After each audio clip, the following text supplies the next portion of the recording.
It's time for MacBreak Weekly. I'm back, baby. Andy Ihnatko and Rene Ritchie are here, too. We'll talk about Samsung, the story of the Note 7, Samsung's arguments in the Supreme Court versus Apple today, and what to expect of an imaginary, maybe possible, maybe real Apple. Netcasts you love. From people you trust. This is Twit. Bandwidth for MacBreak Weekly is provided by CacheFly at CACHEFLY.com. This is MacBreak Weekly, episode 528, recorded Tuesday, October 11th, 2016, the passive-aggressive update. MacBreak Weekly is brought to you by Tracker. Tracker makes losing things a thing of the past. Pair Tracker to your smartphone, attach it to any item, and find its precise location with a tap of a button. Visit thetracker.com right now and enter the promo code MacBreak for 30% off your entire order. And by Texture, the mobile app that lets you access the world's most popular magazines anytime, anywhere, using your phone or tablet. For your free trial, visit texture.com/twit. And by the Ring Video Doorbell. With Ring, you can see and talk to anyone at your door from anywhere in the world using your smartphone. It's like caller ID for your home. Go to ring.com/MacBreak and get up to $150 off a Ring of Security kit with this limited time offer. It's time for MacBreak Weekly, the show where we cover the latest news from Apple. Yes, I'm back. I'm so glad to be back. I've been having imaginary conversations with Andy Ihnatko and Rene Ritchie for the last 3 weeks. Now I can have actual conversations. There he is, Andy Ihnatko of the Chicago Sun-Times. Thank you for filling in for me. Oh, we have a little mouse on your face there. Can we just brush that off? Thank you. And then, not your fault, Andy. And then on my right, in the pink trunks, it's Rene Ritchie. I'm sorry, the pink watch band. It's Rene Ritchie from imore.com. I'm getting your watch band mania, I'm afraid. Yeah. You're is that Hermes? You're muted, Rene. I don't know what's going on. Is it us or is it him? Help me, let me out. Con! Are you seeing meter movement on the pot? There we go. Is that better? Yeah. Okay. Probably my end. I'm probably incredibly bad at this podcasting thing. I can't imagine how. How many a week do you do now? No, I'm cutting down, Leo. I'm cutting down. Well, thank you for not cutting down on us, because we had Rene on Twit on Sunday. It was great to have you. Thank you. So much fun. Emergency. I said, Rene's always working. Why don't you give him a ring? And I was thrilled. Because it's true. Well, it was a great show. I really appreciate it. Oh, thank you. So yeah, I because I got the white watch, so I thought, well, that'll work with any watch band. So yeah. My heart rate monitor stopped working this morning, but I turned the watch off and on, and that fixed it. Is that a tip? But I saw somebody with the white watch, and I saw them on several days. I forget where. I think it was in New York City, and every day they had a different band that matched their plaid shirts. Yes, you can do that now. Yeah. Look at, see how I've It was a nylon band, so it wasn't so expensive, but they could really match every shirt. I've done that. I've got the, I think that's kind of color coordinated. It's fetching. And the white is neutral, so. Yeah. I'm sorry, Randy. And the black Milanese. No. We could talk men's fashions and industrializations all day, Leo. I know we could. You guys have been talking, and thank you for filling in for me. You guys have been talking a lot, of course, about all of the things that happened while I was gone. The release of the iPhone. People got their iPhones. I got it the day I left, which was great. I was able to take an iPhone 7 Plus with me. And I was thrilled because most of my best pictures are not from the Leica Q that I brought as well, the fancy, expensive camera, but from the phone. That's telling. Yeah, it's a scene, man. I was at New York ComicCon last week, and so I was impressed enough with the quality of the camera that I was kind of using it as my B camera. I had my beloved Olympus EM1. And was taking great shots because I had the really good lens and I had a really good flash. But there were so many times where you could just get really nice results with just that iPhone. Some of the best ones were just that and like a little like $75 LED, the Lume Cube light. just getting some beautiful shots. I had to keep reminding people on Instagram that no, this is unedited. Nope, I didn't. I'm not even running the beta, so I don't get the fake bokeh effect. So yeah, pretty impressive. Yeah, pretty darn impressive, I must say. The color and the clarity are really superb, and it was very handy. I should pull up. Let me pull up some pictures to have the zoom. We shot with a 5D Mark III for everything on iMore up until the iPhone 7 came out, and we haven't used it since. It's all been iPhone 7 photos. Is it really that much better? So the biggest problem we had is that if it was anything but great sunlight, we had to go back to a big camera because the iPhone didn't handle low light well. It does so well in highlight. Yeah, of course. Yeah. And this like you still can't go really, really low light, but it gives you can shoot through a much larger period of the day than you could before, and that's incredibly helpful when you do it for a living. Yeah. You have to make sure that you know the difference between shooting stuff that's going to be on the web, whether it's like a website or for Instagram, and stuff where you're going to go into Lightroom and then take a look at it really, really close.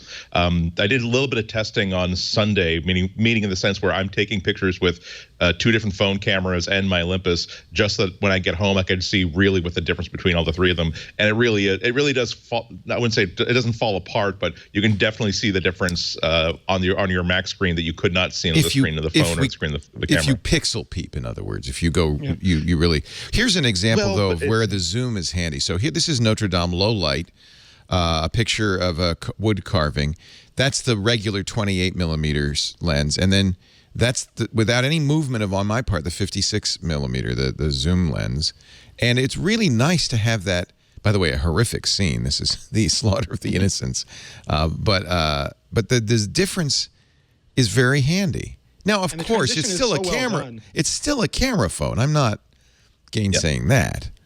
But I also noticed that my Leica required considerably more attention after the fact, right? I have to go in there and white balance, and the stuff comes out of the iPhone. If you're posting, let's put it this way, if you're posting on Facebook or Instagram, it's fine, right? It's as good as you need it to be. Yeah, absolutely. Yeah. Again, it is like Rene said, in bright sunlight, there are very few high-level smartphone cameras that don't do an excellent job. I do think the iPhone 7 does a better job, if not a much better job than most of them. It's even when it's overcast, like it was rainy on Sunday morning, and so I'm walking around New York taking pictures, and that's even at that level. When you try to look at it as is this something that 15 years from now, I'm going to be making a print of this and hanging it on the wall or putting it above my sofa. That's the level at which you see the difference between a phone camera and a quote real camera, even a cheap real camera. But for a lot of people, that's not going to be really important. And of course, this is the phone that you'll have with you all the time. Here's an example of the HDR. Again, this is in a very dimly lit church, but it's able to really pick up. It lets us get shots that we couldn't get with previous generation hardware, which to me is a huge difference. Yeah, so I was pleased. I mean, that is probably the only massive difference between the iPhone 6s Plus and the iPhone 7 Plus. Well, the headphone jack, that's a negative difference. Depends how clumsy you are, because if you drop it in water, it's waterproof. It's faster, although, again, I point out nobody really has complained about the 6s being slow. The portrait mode, the portrait mode can peg the A10 processor.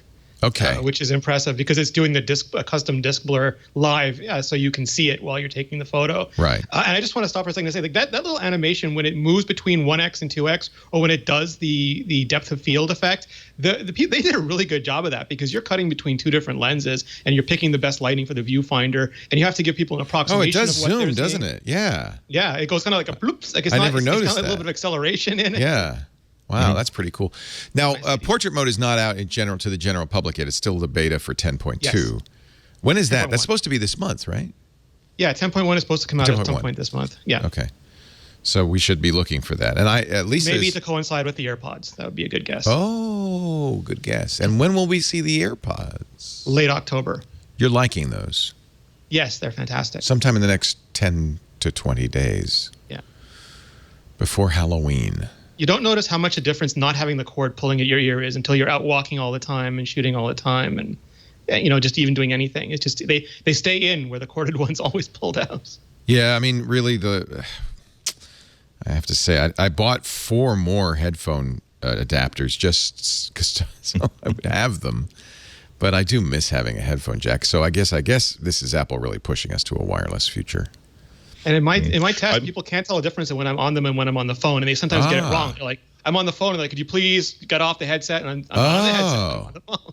That's interesting. The noise canceling is the beamforming and the noise canceling is really well done. That might be my Halloween costume. I might be an AirPod for Halloween. You should be a disgruntled phone owner who is still upset about the lack of the headphone jack. Am I really holding on? Is it just that. for me, just holding on to the past to say I wish I had a headphone jack? No, I mean, there are going to be annoyances that you're going to have to... on the plane, for instance, I wanted to listen on a 10-hour flight, and I didn't want to kill my battery. I wanted to arrive with some battery, so I didn't have that as an option because I couldn't charge and listen, as an example, right? Yeah. I keep comparing it to like when Gary Berghoff left the cast of MASH. It's not a good thing. It's not a bad thing. It's a change that happened. There are things you're going to miss. There are new things that you're going to take advantage of. Are you saying the headphone jack is Radar O'Reilly? Yes. I'm waiting. But you got Klinger. Yeah. See, the thing is, though, I am talking about like the AirPods are Klinger. I've done one thing at a time. I do it very, very well, and then I move on. Apple is Charles Emerson Winchester III. Yes. Wow. Anybody who wasn't a MASH fan is completely at sea. Exactly. That's a 35-year-old cultural reference. Thanks, guys. I find I'm making more and more of those, Andy. Just, welcome to the club. By the way, your costume at ComicCon was awesome. We talked about that on Saturday on the new Screensavers. There you go. Yeah. As I predicted, fewer than 2 people recognized it. That is to say, 0 people recognized that I was dressed as Bill Cunningham, fashion photographer of the New York Times. But I was pleasing myself, and that was pretty much the thing. The sad thing was I actually had a second costume ready for the second day, but instead of spending 4 days of the con because of work, I wound up spending just 2 days of the con. And on Sunday, I'm like, I really don't have mental bandwidth and time to do a second costume. So, oh well. I'll save it for another surprise. Was the blue jacket the key? Was that how we should have recognized the character? You should have. It's basically there's the blue French dustman's jacket is the signature part of it. Although I did watch. Where did you get that, by the way? I wanted to get a real one, but now they're like actual kind of fashion items. You can't get them for less than like $50 or $60 or $70 on eBay. So I actually just went to a uniform shop, and you can find the sort of like coat that a bus person would wear at a restaurant, and they're available in 18 colors. And okay, get the blue one. And the set, what the sad thing is, it's actually of all like the coats or like blazers I've ever bought, it's the one that fits me the best ever. Like the sleeves are right, the buttons are right, the collar's right. It's like. Yeah, I almost want to like take it to my tail and say, could you sew a lining into this and and an inside pocket? Wow. So yeah, so I just realized that hey, when I go to Comic-Con, I am also walking around asking strangers whose clothes I like if I could take their picture. So there you go, it works. It's the French workwear revolution, apparently, according to the Financial Times. Everybody's wearing them. I don't know. This is that is as far afield as we've ever gotten.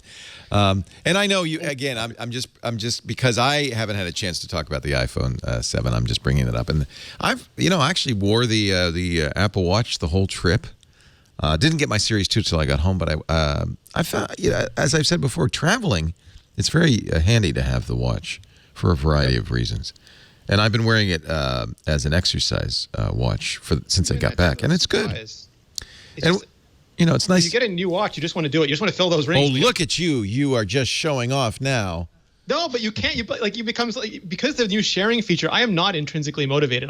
If it's left to me, I'd be like, I could sit here and write and watch TV and just not have to do anything, or I could. No, I'm not going for it. But now I see Serenity, or I see another one of my friends pop up, workout complete, closed, and I'm like, no, I will not let them win, and then I have to go out there and do it, and it's proved hugely motivational for me. So how do you share it? I have to do that. Yeah, so you go to the Activities app, and then there's a button for sharing. Oh, I'm going to share my activities. But this is why I was so angry that the heart rate monitor stopped working today, because I didn't get credit. Yes. For my half hour on the treadmill, my half hour on the rowing machine, 0 credit. It says you still have more work to do. See, my worst thing, I've had that happen, and it's okay because I'll work out again. But when you don't get your stand points, there is no way to add. Like you could futz with, I guess, the time zone. But it's very hard to add time to the day. I don't want stand. I want the ring though. Yeah, I do want that ring. And if it's 11 o'clock and it's 2 hours, like you physically can't do it. It's like there's no point even trying life anymore. Oh, your rings are so much better than mine. I have to really get to work on my rings. We'll motivate each other, Leo. All right, I'm gonna share my rings with you because that's depressing. That's good. So sharing, it's a terrible icon. It looks like something from the 70s. But what's great is that they give you canned responses. So if I see yours come in, I could say, way to go, Leo, or Shazam, or awesome. Pow! Or you could trash talk you like, is that all you got? Lame. Move faster. So, I mean, there's a... So, okay. Yeah. It suggested Megan and you. Apparently, all right. Nice. So I'm gonna share it with you and Megan. Awesome. I don't know why Alex Lindsay's on here. I don't think he has an Apple Watch. So it's just looking at people. Is it looking at people who have Apple Watches? It's people who have activated an Apple Watch with an Apple ID that you have in your contacts. Yeah. Well, I'm going to share it with you and Megan. It's Apparently, the same way I don't have Serenity. Touch. Yeah. That's cool.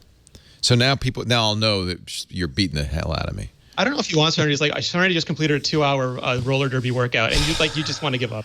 Yeah, that's still good. I'm reviewing the new Fitbit version 2, and so I've on Saturday. I'm not kidding. I was on the streets of New York from 2:30 in the morning until 9 o'clock at night. And so I had to make sure that I got back to my room well before midnight so I could take, for the review, as many screenshots as possible as, okay, you did 31,000 steps, you walked 13.2 miles, you climbed 22 flights of stairs, because I want that to be the representation of what my activity is generally like. Let's take a break, and when we come back, something more serious, less frivolous. Okay. We're going to talk about the Supreme Court. Apple had its day in court today.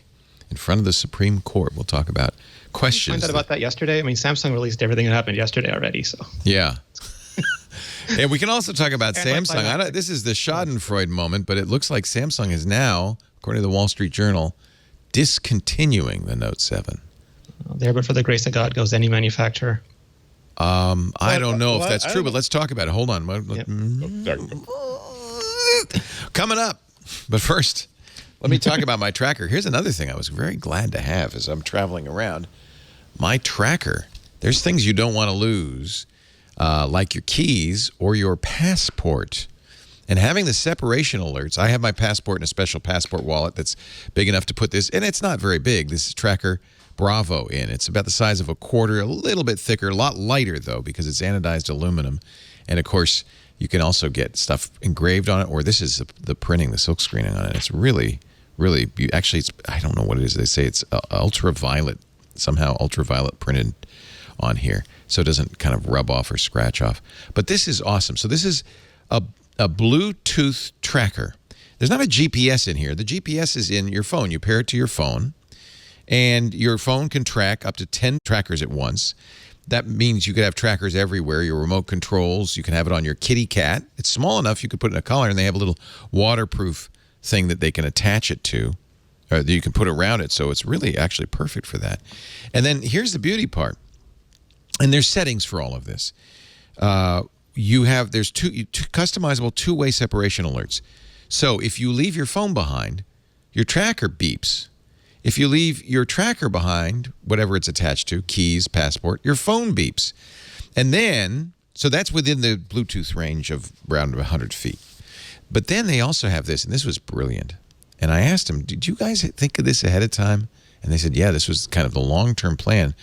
But it only works when you sell a lot of them, and now they've sold 1.5 million of them, the Crowd GPS network. So whenever your tracker's out there, your keys are lost, your passport's left behind at the train station. But anybody who's running the tracker software, when they walk by your keys or your passport, it makes a note of that and sends you an alert. And they've just turned on notifications, so it'll actually notify you. Your keys were just seen, your passport was just seen right here. So you'll get an update, a GPS update of where, and look at this map is updated all the time. Look at all the trackers all over the country. I could testify to it all over the world. They also have something new called the Tracker Atlas that works with your Tracker Bravo or other third-party Bluetooth trackers to pinpoint your item on a customizable floor plan of your house. You just ask Tracker Atlas where your item is. And it doesn't just say it's at home. It says it's under the couch, dude. It's hidden. It fell behind the sofa. Now, one other thing I want to mention about this. There are other Bluetooth trackers, but this one, which is awesome, has an exchangeable battery. And it's very easy. The battery depends on how you use it. It will last up to a year. If you have all the separation alerts turned on and you use it a lot, you press this button to say where's your phone and all that, maybe 4 or 5 months. But it's really, the batteries are just those little coin-sized batteries you get at the drugstore, and it's trivially easy to replace it. So actually, proactively, every 3 months, I just replace my Tracker battery because I always want to keep track of where my keys are, my passport is, and all of that. This is the Tracker. We're going to get you 30% off your entire order if you go to thetracker.com and use the promo code MacBreak. TheTracker.com. The hardest thing to do is to find the website. Your belongings, you'll know where they are, but their website, it's spelled a little different. TheTracker.com. And don't forget that promo code MacBreak for 30% off, and that includes the printing, the engraving, and as many trackers as you need. I love this. Is nice, this MacBreak Weekly one. I can't use it yet because we're still, when we use it in the ads, we want to show it, but someday I'll have that too. Tracker, get yours today. Thetracker.com. And we thank him so much for making the MacBreak Weekly possible. Andy Ihnatko, Rene, Ritchie. Which do you want to talk? Let's talk about Samsung, because Schadenfreude. Or Samsung. We could talk about Android 7.1 developer preview with circular icons, but okay, Samsung. I feel for him, and I have to say, I think the competition is healthy for Apple, so I regret that this is happening. I also thought the Note 7 was a really great phone. I turned mine in, of course, at the beginning of the recall. I debated it, but after about the 60th phone burned up, I thought, yeah, it's not. And because I was going to get on a plane and a boat, I wasn't about to carry it with me. But now we've seen 6 in the U.S. alone, 6 incidents of the fixed phone, the replaced phone, catching on fire. And at least in 2 of those incidents that I know about, the phone was in somebody's pocket or on somebody's bed. It wasn't being charged. And that's really scary if a phone just spontaneously combusts. Yeah. What's going on? And is Samsung really being as forthright as they need to be? Who knows? This is as bad as it gets, and it's gone beyond the question of can they fix these phones. It's that now how much work are they going to have to do to convince airlines to allow these devices on the plane? The last time we've seen this, of course, is when people had those hoverboards where an entire industry got shut down by basically saying every single form of public transport saying that you are not allowed to even have these on board because we feel as though they're so dangerous. At that point, the brand is completely impossible to reclaim. And the fact that even replacement batteries weren't eliminating the problem, that's it. I want to say, though, that it's not clear that they were replacement batteries. They were replacement phones, and there's some speculation because they turned them around in a week that they were not, in fact, replacing the batteries but changing the firmware, because those who had the replacement said, yeah, the battery life is terrible. So that they were messing with software to turn it around fast. That's pure speculation. I don't know. Right now, remember that Samsung went from a voluntary recall to a government recall, which puts a lot more obligation on them, which means that they actually had to come up with a plan to address it that had to be talked about with the government. So I would be very surprised if all they did was pull out the fuse from the stick of dynamite that was inside the phone and say that this was a fixed thing. I don't know if the government would have approved that. So it's clearly they thought that it was a problem with a certain line of batteries from a certain factory, or maybe even just a certain limited production run. It's probably now that they have a problem with the battery charging circuits themselves. It's because lithium batteries, you have to treat them extremely patiently. If you treat them within the range they're supposed to be charged at and discharged at, they're perfectly fine. Once you hook them up to something that is, once you basically bruise them, there's almost a time bomb effect going on there. I want to be very clear to anybody who's listening. I doubt there are many, but anybody who's listening who has a Note 7, and what Samsung is saying today, turn it off. Don't turn it on again. and we're going to send you a fireproof box. Yep. Jesus. Fireproof box with thermal even transporting insulation. These is a problem for them now. And you're going to. So they're refunding everybody. What Samsung is doing right is they're backing this. They're standing behind it. They're refunding everybody. They didn't dilly-dally about discontinuing it.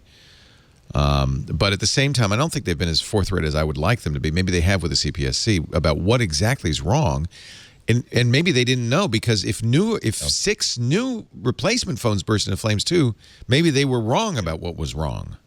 It could be the battery connector. It could be just so many little things. And yeah, I mean, you think about that. These are not going to be hand carried back to Samsung. They're going to be put on board planes. And so I bet that's what the carrier and that's what the shipper insists on. Yeah. Yeah, and it's also worth noting that there have been no reported problems with the Galaxy 7. So whatever shared DNA there is between these two phones, and there is a lot, it doesn't mean that their entire engineering pipeline is screwed up. It means that there was something they changed with this phone, or again, something they did with this production run that was bad. But once again, there's a point at which you can reclaim the brand, and there's a point at which no, it's just really just screwed up. According to XDA developers, the box that Samsung is sending consumers for return comes with gloves too, besides insulation, and it's specifically labeled that it's for damaged, defective lithium-ion batteries, and quote, it's forbidden to transport by aircraft. Yeah. So they're not even putting these on planes. They have to ship them by ground. Yeah. You're right. Okay, so I'm sorry. I wanted the consumer alert to get out there. Now, but you're right, Andy. The real issue is if you think it's a collector's item, you're a maniac. Just send it back. No, I hesitated, and now I'm glad I got rid of it. Now, I took the money, and I bought an iPhone 7 with it. I suspect more than a few people have done that. Google quickly getting the Pixel out at a surprisingly similar price point, saying, But how damaging is not just to the Note 7 brand, because that's dead, to the Galaxy S7 brand, the Note 8 brand, the Galaxy S8 brand, and the Samsung brand. Is it really over? See, 2 years ago, I would have said that this was really, really hard. I mean, like, again, famously, Tylenol went above and beyond to reclaim their reputation following their incident. But we live in such a strange time now, Leo, where, previously, and I don't want to bring politics into it, but I will, previously, you had one incident with a politician in their career, their run for office, whatever, it was done. And today you have, things that certainly a majority of people find objectionable on a daily basis, and you're fine. And we see that in brands, too. There are things that would have killed a brand, just absolutely killed it 5 years ago. And we see today on Android Central, people are like, I'm thinking about keeping mine. I'm going to buy another one immediately. I can't get a new one fast enough. and I don't know where the cultural shift happened, but we're much less intolerant of brand or personality failure than we used to be. Also the Note 7 was unique amongst phones. I mean, it's not merely an also ran. I mean, it had a stylus. It was the unique design is beautiful. It's a large screen and a small body. There were lots of things. Original phablet, people really love it. But I bet if you did a poll, like I want to see this, and I hope Android Central does this, but did a poll saying, would you buy a Galaxy Note 8 if they released it next month? I believe I'd be shocked by the amount of people that said yes. If we extend that to the next version of the Note, then it's the people will buy the next iteration of, let's just call it the next large size Samsung premium smartphone. I would even wonder if they're going to continue with the Note brand because it's been so damaged. But the thing is, I think this is akin to what if Apple unfathomably and unthinkably had a similar problem with the 6 Plus or the 7 Plus. It's not that people would never buy another iPhone. They would look for signs that whatever it was that was causing this huge problem with this device, they have fixed it and addressed it, and this shares no DNA with that previous model. And the reason for that is because people aren't buying Galaxy Note 7s because it's a crappy phone, or it's the one they're forced to buy, or it's the only one that runs the software. It's because it's an elite product it gives the same level of satisfaction to its users as the iPhone 7 Plus does, right? The iPhone 6 Plus does. So it's going to take a lot for the world's leading manufacturer of smartphones, which is what Samsung is, to have an ongoing problem selling smartphones because they make good phones. It's just this one kind of explodes. And it doesn't lean into it. Fireproof. Does it extend to other smartphones? Should we? It's again these types of batteries again if they go bad, if you ding them a little bit. Yeah. I've built some stuff and I have dropped a lithium battery and decided that I'm not going to use that battery again because I don't have the wherewithal to make sure that nothing has happened to that battery. As a matter of fact, I got someone linked to me. I'm going to give you an example of how bad sometimes fear about this can be. Someone linked to me a story from China that a iPhone 7 user claims that his battery in his iPhone exploded and caused burns and caused scarring. It's possible that, again, it was dropped and damaged. It's possible this was a total fraud. It's possible that he bought a knockoff that doesn't have Apple components in it. And it's possible that it's a legit phone that was charged with a faulty charger that damaged the battery. So this is, I think we're going to see a lot of people, maybe some writers who are not that great, trying to amplify the attention of this by trying to claim that now Apple has a problem. Now these other manufacturers have a problem. Again, anything that has a battery of that kind in it is, again, if it's maltreated, could have a problem. But it's not something. It's a problem that's very, very well accepted. It's very, very well understood, and it's very, very easily avoided. There's a level of catastrophic failure that occurs to every lithium-ion battery in every product, but it is usually a very small handful of devices that have been subject to some sort of external stressor. The level of catastrophic failure in the Samsung Galaxy Note 7 was what led to the recall. So here's the from Samsung.com updated consumer guidance for the Galaxy Note 7. You need to exchange your phone.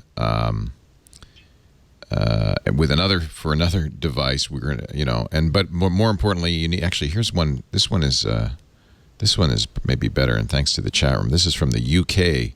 This is a little bit more dramatic. Updated today. Plus, it's in an accent, which is amazing. Yeah. To all of our Galaxy Note 7 customers, we're truly sorry we have not met the high standard that you expect from Samsung. We thank you for your patience during this time and apologize for the inconvenience we have caused. We would like to reassure you and all our Samsung customers that the Galaxy Note 7 is the only device affected. But Samsung has lost billions on this. In fact, one analyst, according to the Wall Street Journal in Korea, says that the 3 month, one quarter cost of this could reach $2.8 billion. Yeah. And that doesn't factor in the cost. That doesn't factor in the cost of the relaunch. Because when they come up with their next large screen phone, the budget for just convincing people that we have completely addressed this problem, and just the budget for making it attractive, maybe even financially, for people to have some faith, and also the budget for if you have at any point held a basketball, a baseball, or a football in your hands, we are going to give you a free, or a microphone in your hands, we are going to give you a free Galaxy Note 8 because we need to send that first family on the inflatable raft into the ocean to prove that the shark is really dead. Yeah. And only when they come back safely are other people going to be going back into the water. At this point, I would take a Note 8. I would figure, well, man, this is probably going to be the safest phone ever. Particularly for $90, that's going to be a good. That's going to be a good value. I mean, some people, as soon as there's a problem with the airline industry, they will not get on a plane, and other people are like, it's the safest time to fly. That's really a personal decision. And you can get a Galaxy S7 if you love Samsung. You can get a Galaxy Note 5 if you love the Note. You can get a Pixel. You can get an iPhone. Just get something else. Yeah. Right now, just get something else. Yeah. So there's a Schadenfreude segment for the week, and I hope you enjoyed it. Actually, Samsung and Apple are in court. They're in the Supreme Court today. This is over the design patents. So there were two separate Samsung actions against Samsung by Apple. One was over violating patents like slide to unlock, actual patented technologies, and the other was over the design patents. That is effectively saying Samsung copied Apple to trick consumers into buying Samsung phones because they would think they were iPhones. And Justice, this is in today's questioning. They did, of course, they have a 1 hour arguments before the Supreme Court justices then go think about it, and sometime later, probably in the spring, rule. Justice Anthony Kennedy said several times, according to CNET's Shara Tibkin, if I were the juror, I simply would not know what to do.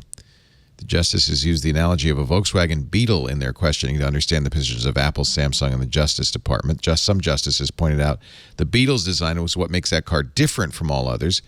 But Samuel Alito remarked that some of the people don't care what a car looks like. Instead, they're looking for good gas mileage or other features. Sounds like the justices are as confused as those jurors. She writes, actually, this is... Apple argues a Samsung win would weaken the protections afforded to new creations. Notably, the devices in question haven't been on the market in years. Quote, the justices, this is from Apple's pleading, the justices certainly seem to be thinking about establishing a new legal standard for Section 289 of the Patent Act should be applied. Oh, no, I'm sorry. This is Steve Chang, an intellectual property law attorney who was at the hearing. I'm sorry. I apologize. The justices seem to be thinking about establishing a new legal standard for 289 and asked a lot of questions dealing with details like jury instructions and the kind of evidence that would be needed. So they're focusing more on how a jury is supposed to judge a design patent. Good question. Well, it's a question we even asked during the original trial. How do you take, I guess it was a 10-person jury, but how do you take 10 people off the street and say, okay, tell us, help us with this patent law thing? And a separate issue is like you can copy something that can still not be illegal. So it's not just a case of whether it looks alike or not. It's whether that looking alike is illegal. Like it could be functional, but if it's designed for confusion, that's a different thing. Intent is a big part of the law. Well, in her arguments, Kathleen Sullivan for Samsung said, it makes no sense to give a patent holder the entire profits from a device for infringing narrow design patents. Can't disagree with her. She had 25 minutes, but she was interrupted 2 minutes into her remarks by Justice Kennedy with the jury question. So it sounds like the justices are kind of changing the focus of this. I'm not an expert on this. I'll have to watch This Week in Law on Friday and see what they say about it. The weird thing, though, is that there was I think it was Ina Fried or someone had a statement from Samsung about the court deliberations today, but they wrote it yesterday. It was all over Twitter last night. And they weren't sure how that was going to actually, how the judges would actually feel about that. Yeah, probably not great. Samsung proposed jurors consider two factors when determining what a relevant article of manufacture is. What does the design patent claim, and what is the product to which it has been applied? I'm scanning through this. I don't know if these are such legal fine points at this point. It sounds like that the Supreme Court, and this is not unusual, wants to narrow the case down from something big about patents to something a little bit more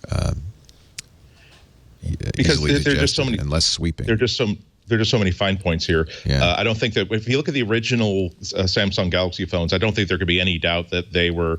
I don't know if I won't speak as they were intentionally trying to confuse, because I can't see into the souls of the human mind. But it was clearly, if there was a design element from the iPhone they could replicate, they did replicate it. On the other hand, when you look at some of the details in the suit, you're talking about rounded corners and a home button at the bottom, and you want to counter that by saying, are you saying that an object that is designed to be slid in and out of a pocket should have razor sharp corners, or a rounded corner simply natural? And then you also have to bring up, well, let me give you the panoply of 10 different devices from 10 years before the iPhone that also had a clicky button at the front and center below the screen. And it would be like Miracle on 34th Street. Say, well, I have other examples, Your Honor. Okay, just put them on the desk, and then you have porters coming in with bushels and bushels of phones and digital scales and trios and PDAs. So it's you want to have an ability so that people who are trying to steal the look and feel of a device that's not a simple design thing. And you want also someone to say, no, you're not allowed to have a device with one button at the front.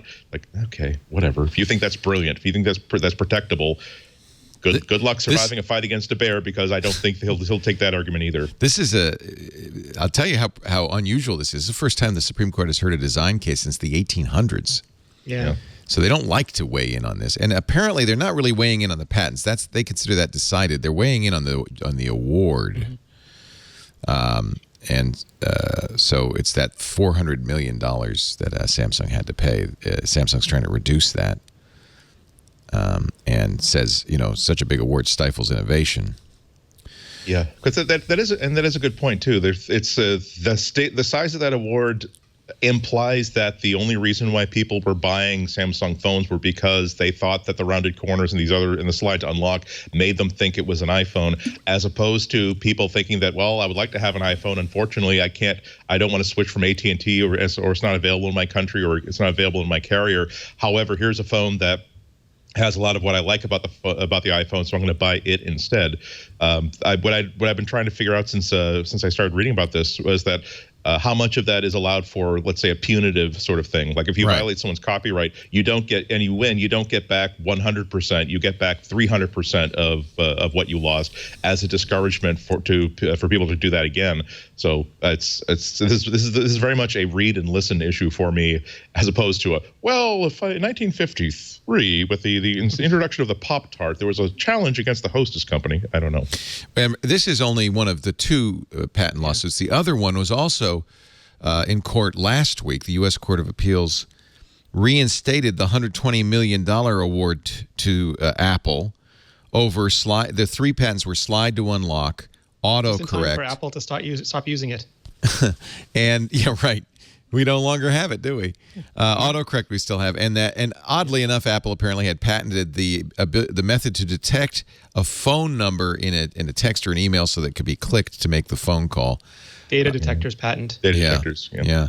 The bulk of the award, $98.7 million, was for the data detection patent. In any event, the Federal Circuit has reinstated the award after a panel of judges ruled it was wrong to throw out the verdict in February. So I wonder if this one will go to the Supreme Court as well. Sometimes you feel sorry for the Supreme Court. And is it cheaper just to pay the verdict than it would have been to actually build it yourself? And in which case, just do it. Right. $120 million sounds like nothing when you compare it to $400 million, right? The original damages for this appeals court wrong. This is then the look and feel one is the other one. All right. So, but the total could be over $500 million. Money Samsung needs right now. Yes. I think Jenny Crane should immediately litigate this issue. Wow. That's basically how much money they make off of their least best-selling fridge. So they're okay. The fridges aren't doing too well either this week. I mean, it's not good. The porn fridge is doing great. The exploding washing machine is not doing well, but the porn fridge is. Samsung's not done copying, by the way. Did you see this cylindrical PC they announced? The Mac Pro. Oh, come on. I mean, it could have been anything. It's just that's the thing with Samsung is it's always like a 90% sure they copied it, but it's just weird enough that you're like, it's not that close. Here's one thing this is one Mac I would not copy. I know, right? It's just convenience. Yeah. Apple came out with a floor standing tower PC long after Windows machines were that way. Apple came out with the Mac Mini long after there were like hot plate sized Macs.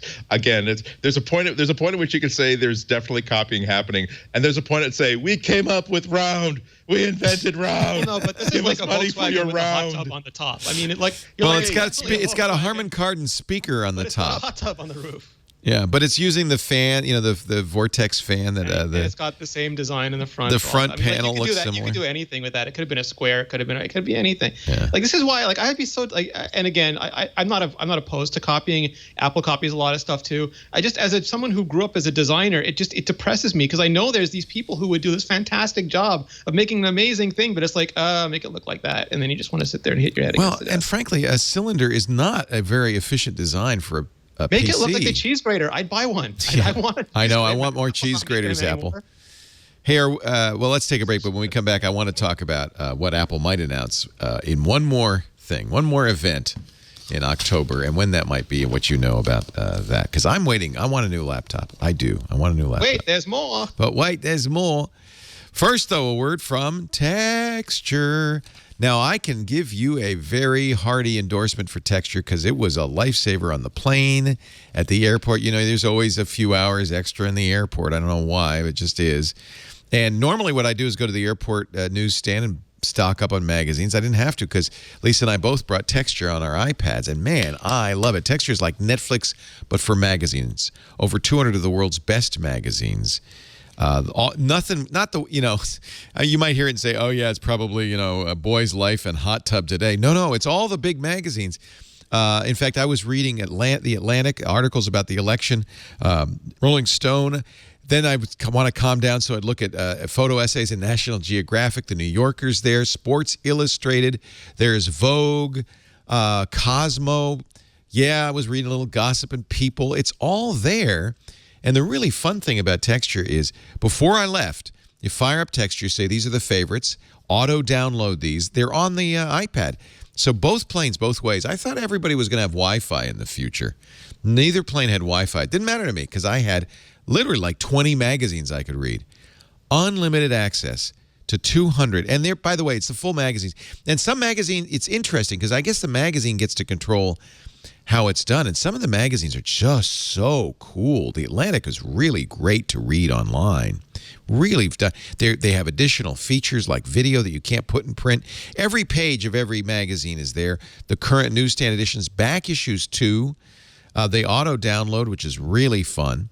It's also easy to find stuff if you're not sure, well, what should I read? They've got an editorial team that puts out top stories, the new and noteworthy section, and that's updated every day.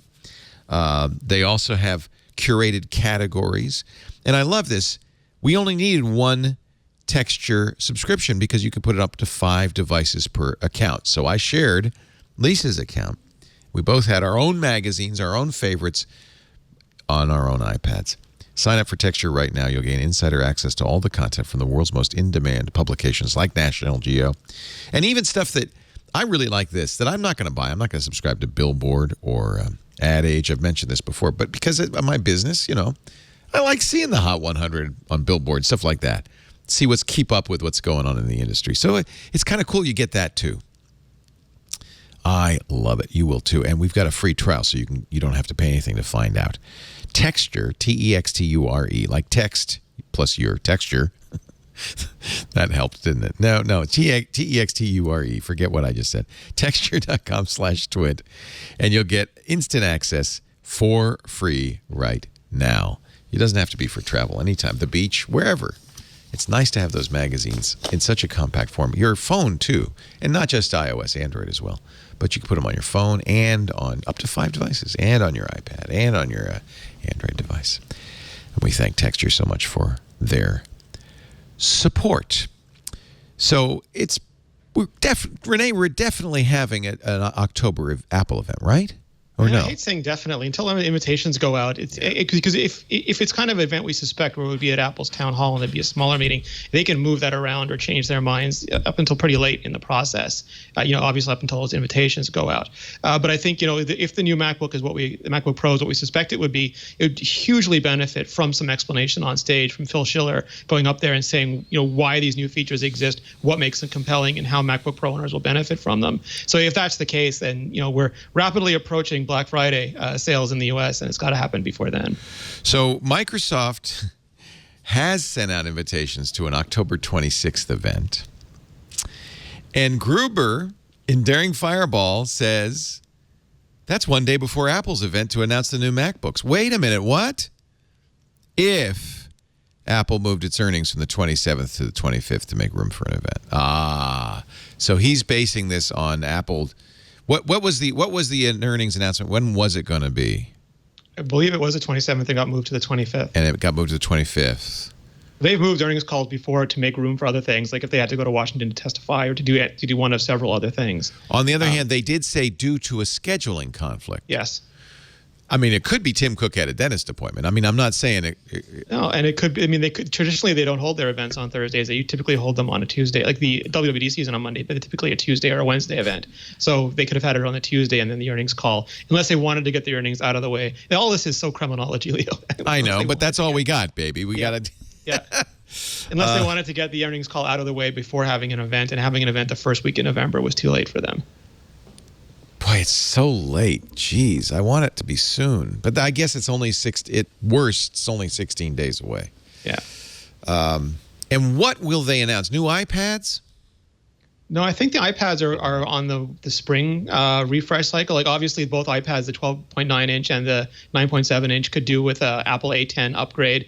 The 9.7 inch doesn't have the fast USB 3 bus of the larger one. The larger one doesn't have the P3 display of the smaller one and the two-tone color match. So there's all sorts of things that they could do to improve those. And rumor has it there'll be a 9.7 inch and maybe a 10.1 inch as well, or instead of. So there's a lot they can do with iPad. Non-Pro or Pro? No, I think Pro is the future. I think everything's now that Pro they have now. the pencil, it would be difficult to have. Like I would not like an iPad mini with a pencil. I would love an iPad mini with a pencil. Yeah. I love the 9.7 iPad Pro. Love it. That's what I took with me on my trip. It's small enough that it's easy to pack. And it really does convert. Like you have the keyboard out, it feels like a tiny netbook. It's you take nice. the keyboard off, it feels like an iPad. It does a really good job of that. Yeah. During my trip to New York, I of course had my 12.9 inch iPad Pro, but I also had my iPad Mini, which, just like Rene says, I treat like a netbook, because I don't necessarily, when I'm walking around all day long in the city, I don't necessarily want to have a 13-inch screen, but I don't necessarily need one.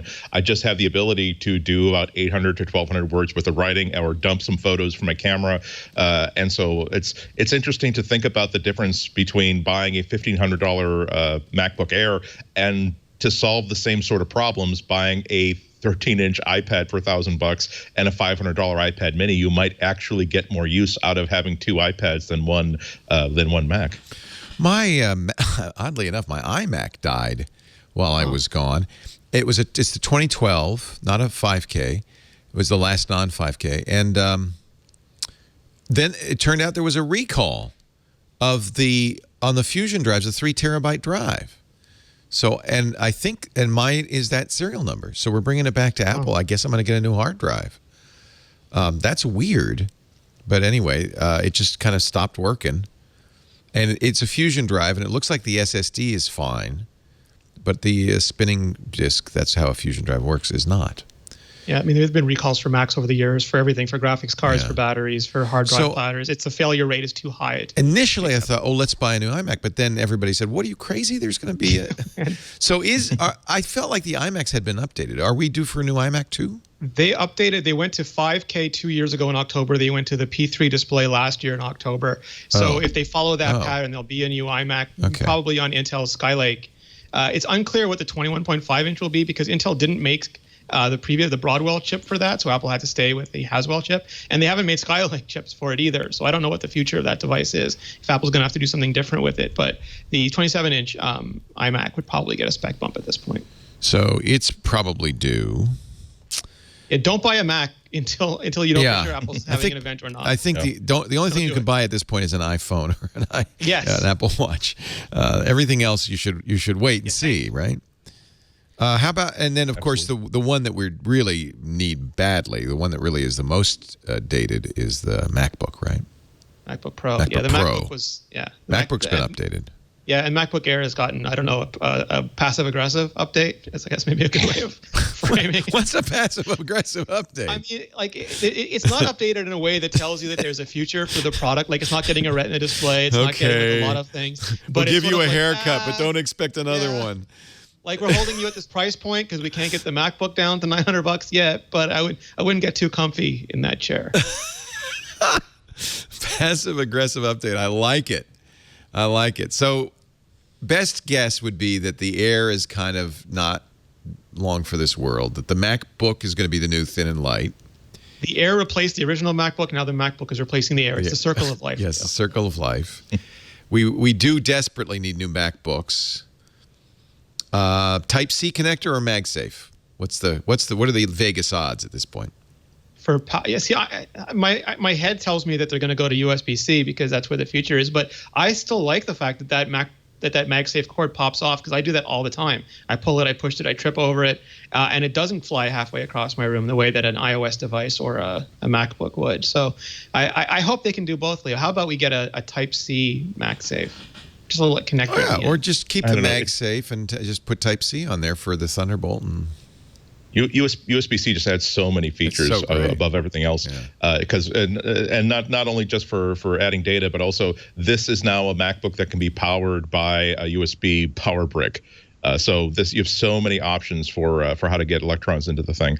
And the other thing is that the design of a MacBook Nothing is different from the design of the MacBooks that were that premiered with the MagSafe connectors. If you were to pull a MacBook off of your lap and were to fall to the ground, there's nothing that mechanical in there that can break. It's built with a lot of the same techniques they use to build iPads, and I have dropped my iPad I don't know how many times just from a standing height onto the floor, and I don't even worry about it. I'm sorry I did it, but I'm not saying okay. I'm not expecting to see a broken screen. So it's possible that the reasons why the MagSafe was a good idea are not as applicable today as they were before. So I'm hoping they go for USB-C. Hopefully they can invent this thing called a second USB-C. I don't know if they'll give you so many. You'll think people will be complaining about how many USB. Why did Apple give me so many? I don't know what to do with them. I have too many USB-C. We'll think that there's a fan in there. That's the ventilation ports. Oh no, there's just 19 studded on both sides of them. USB-C ports for everybody. I also wonder if we're not going to see a Mac Pro or are we? It needs it. I mean, again, like you can argue about whether or not. So a lot of the Macs are totally bound by Intel at this point. In some cases AMD, and you can argue that there were reasons not to go. I forget which version they're on, a Haswell version or whatever because they're on Xeon processors, the Mac Pros, and you could argue that maybe the Broadwell wasn't good and they were waiting for Skylake, but they said it was a massive OpenCL machine and they're using these two big graphics cards. And as far as I know, those graphics cards were never updated. And I'm not Apple. I can't speak for Apple's engineering team, but it seems to me as a customer, if you're going to sell me an appliance, it's up to you you're saying this is an appliance, you're taking responsibility for updating it, and you're going to put two fabulous graphics cards on there every year, if not every 6 months for me. And they haven't done that in like 3 years. So that to me is hard to understand. This laptop's from 2012. I want to get a new MacBook Pro. There'll be 13 and 15, same form factor roughly, except for the Type-C connectors. They'll probably have like the iterative design improvements that we've come to know and appreciate. You know what? There's nothing wrong with this aluminum unibody construct. I like it.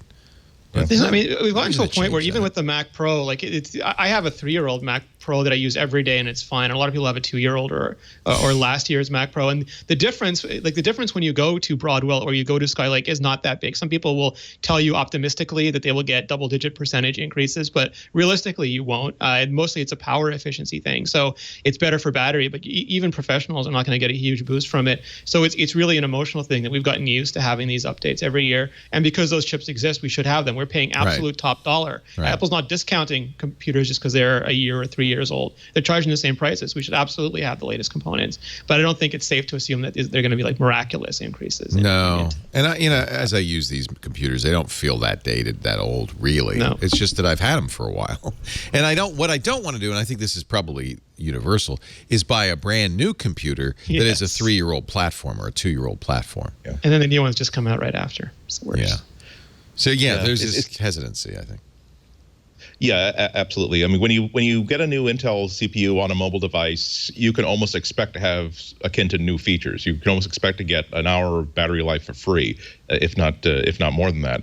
On a desktop, you do want a better GPU because so much of what the Mac does, whatever Apple operating system does, is powered by GPU. If you drag a window in the Finder, if you drag an icon from one window to another in the Finder, you are basically maxing out any CPU of any game system that was made 6 years ago with all the transitions it's doing. So there's things you'll notice, but it will realize what I used to say 12 years ago or 15 years ago about performance is still true. Your computer spends 90% of the time blinking the cursor while you do nothing. Saying, what are you doing? Type something. Do something. I could do this all day. What are you doing? Sometimes it feels like it does. Actually, if Mac were more of a gaming platform, there'd be, I think, a lot more pressure to update it. Oh, yeah. I mean, even if you look at VR, like I don't think Georgia had any PCs until she got the Vive and the Oculus, and now she has two because you literally can't. And yes, that's niche, that's not mainstream, but it's quasi embarrassing that I can't run VR off of the Mac that I want to have in my house. Apple doesn't really seem to care much about VR.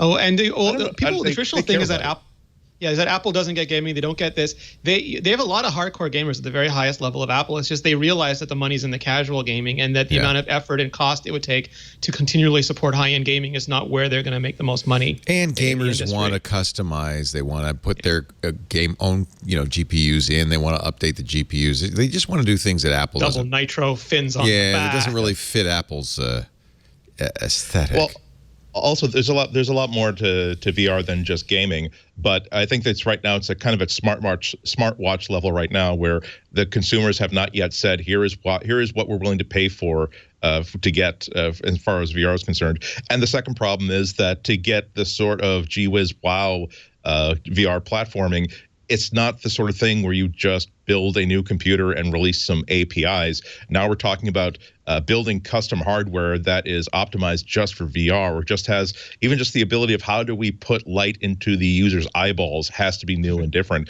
And then even the computer that derives it has to be kind of at top of the line. And I don't think Apple wants to commit to making a bespoke Mac that's optimized towards driving a VR platform before they know what the hell a VR platform really is for. Will K in the chat room is asking, what about updating the airports? Those are way overdue. And Google just announced kind of mesh-style, Eero-style, multi-module Wi-Fi solution. Will Apple do that maybe this month? I don't think they would do that until they find a way to integrate it into a larger system. Like if they were to, I don't think they have any interest whatsoever. They don't want to do a Me Too product. Well, no, not that. I don't think they're interested in updating the Airport Extreme just to give it better radios, just to give it different ports and add a USB-C port to it. I think that they'd be interested in doing it to add mesh, and also so that now the Home app has a much better understanding of who's where in the house and what's going on at different places of the house, so that they can create.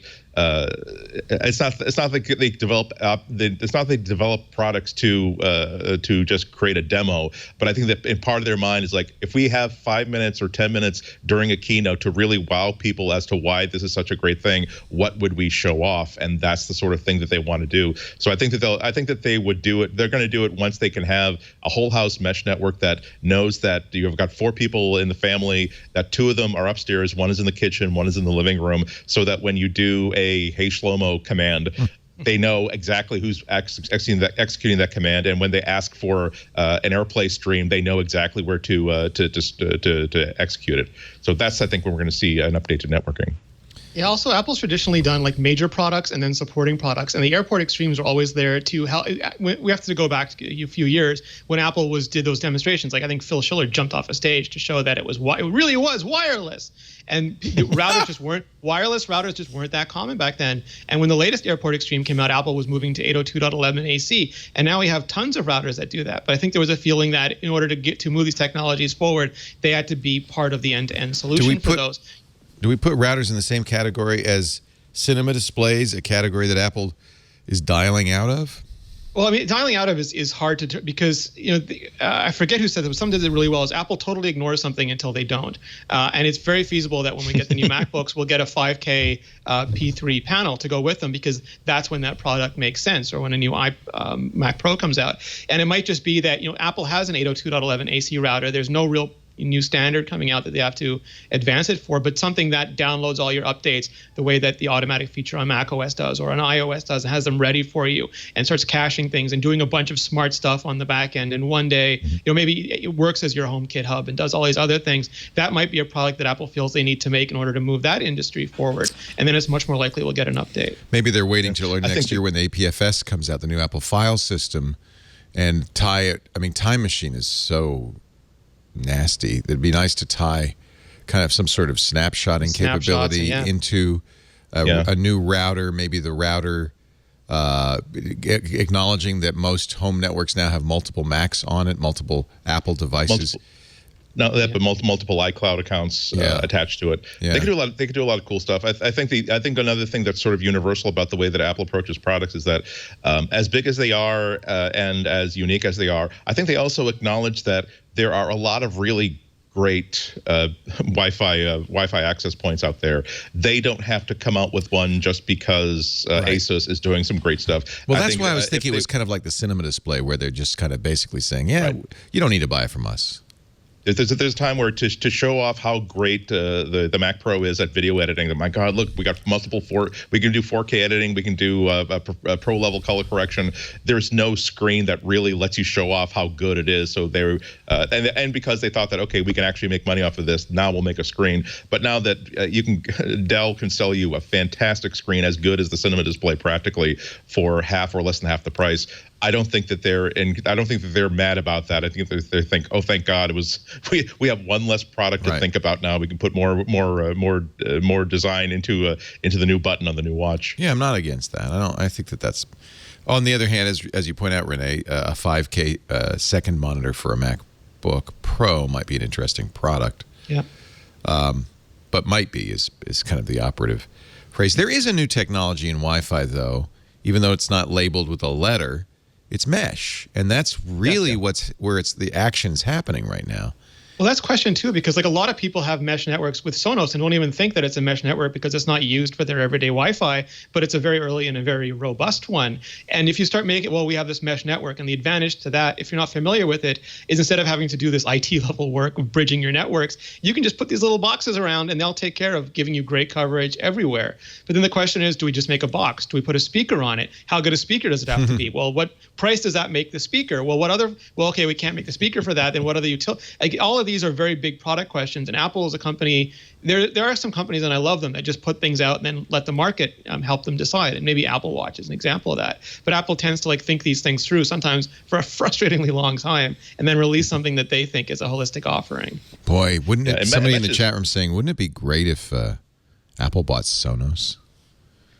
There's AirPlay finally. Yeah. Those two products, those two companies seem to mesh in a way that's unique. So to speak. And Sonos needs Siri. Sonos needs that.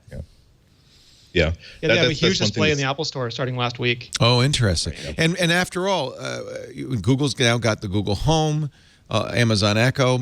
You feel like Apple should have given that it has Siri, should have a play in that.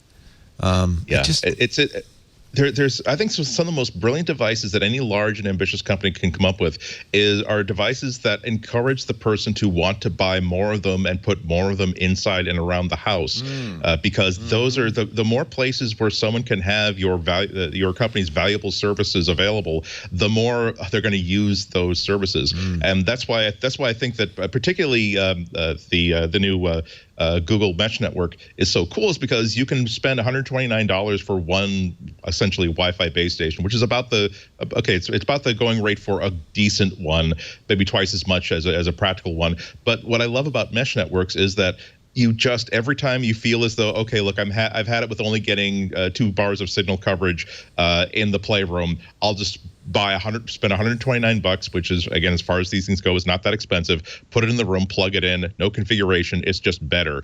And then after 2 or 3 years, they become like LED light bulbs. You never had a plan to change every single bulb in the house with an LED light bulb, but gradually, by simply buying one of these little $20 bulbs every time it occurred to you that it would be a good thing to have, now you have a system that's so much better, and it didn't really hurt you in the pocketbook to get it done. So once you have a system, something like that, and Sonos is a brilliant opportunity for Apple to do that, where every time someone says, of course you put a Sonos in the good one in the living room, because that's where you listen to music, and then you put one. A little Sonos in the kitchen because you listen to music there, and then you decide you want a good one in the bedroom, and then maybe in 2 years you decide it'd be really nice to be able to just transfer when I listen to a podcast or a show, I can just go into the bathroom and shower and shave and listen to it there. But then once you have once you have a HomeKit applicable base station that people don't know, they've been putting these HomeKit things throughout their house.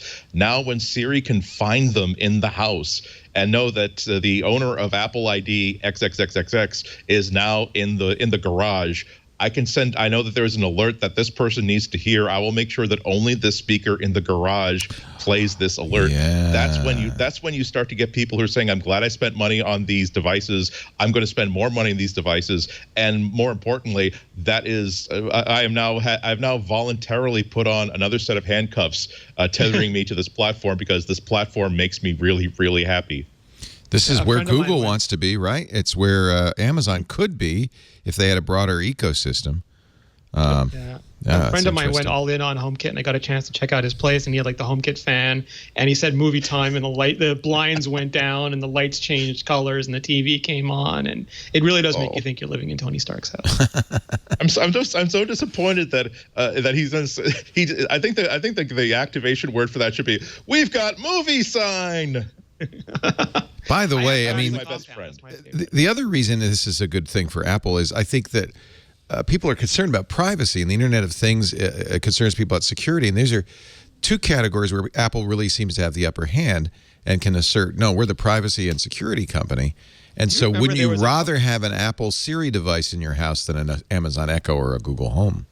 There were a series of articles, I forget the publication now, they just slammed Apple month after month for making developers have to waste all this time putting secure Wi-Fi chips and end-to-end encryption in their Internet of Things devices, and how dare they do that. Yeah. And now I'm looking back, and I don't have anything that's not end-to-end secure in my house. Yeah.